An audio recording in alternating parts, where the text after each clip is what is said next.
ప్రజలందరూ కూడా దేవతారాధన చేసుకుంటూ నిరంతరం భక్తిభావంతో చేసే కర్మలయందు భగవత్ ప్రార్థనతో నివసించాలని, ఈ సంవత్సరమంతా సుభిక్షంగా ఉంటుందని ప్రముఖ జ్యోతిష వేద పండితులు ద్విభాషం రమేష్ కుమార్ శర్మ పీఠ నిర్వాహకులు దత్త ఉపాసకులు సత్యనారాయణ దత్త ప్రజలకు పిలుపునిచ్చారు.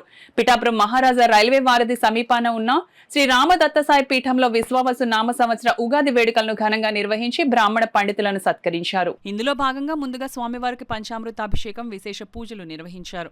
అనంతరం ఆలయ కమిటీ ఆధ్వర్యంలో వేద పండితులు మధుశర్మ, మోహన శర్మ సోదరులు ఆలయానికి వచ్చిన భక్తులకు పంచాంగ శ్రవణం గావించారు. అలాగే భక్తులకు ఉగాది పచ్చడిని ప్రసాదంగా ఆలయ కమిటీ సభ్యులు అందించారు.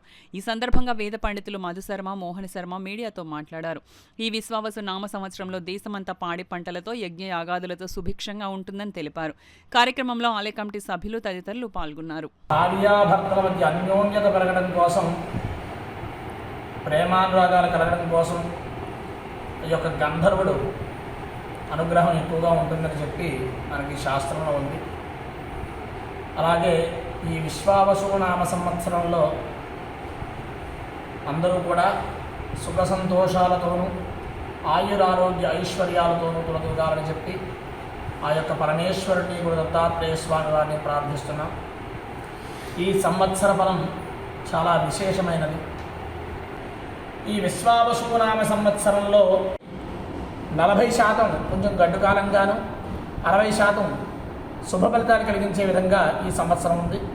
కాబట్టి ఆయా రాశుల వారు దేవతారాధనలు చక్కగా జరిపించుకుని నిరంతరము కూడా భక్తి భావంతో నివసిస్తూ, అలాగే వారు చేసే కర్మల యందు, ప్రతి కర్మ యందు కూడా భగవత్ ప్రార్థన చేసుకుంటూ ఈ సంవత్సరం అంతా కూడా సుఖశాంతులతో ఉండాలని చెప్పి మనస్ఫూర్తిగా కోరుకుంటుంది. గురువు గారు చెప్పిన విధంగా ఈవేళ నుంచి ఈ నూతన సంవత్సరం ప్రారంభమవుతుంది. మన తెలుగు సంవత్సరాది మన దత్తసాయి పీఠం ప్రతి సంవత్సరం లాగానే ఈ సంవత్సరం కూడా పండిత సత్కారం, అన్నదానాలు, కార్యక్రమాలు అవన్నీ కూడా నిర్వహించడం జరుగుతుంది. కాబట్టి మా పీఠంలో ఎప్పుడు కూడా ఈ సంవత్సరం ఏంటంటే భగవంతుడి మీద లగ్నం ఎక్కువ చేయమంటున్నారు. కాబట్టి మీరందరూ కూడా, మన భక్తులందరూ కూడా వచ్చి ఇక్కడ కార్యక్రమాలన్నీ కూడా నిర్వహించుకోవచ్చు. హోమాలకి అది విధిగా పాల్గొని చక్కగా చేయించుకోండి.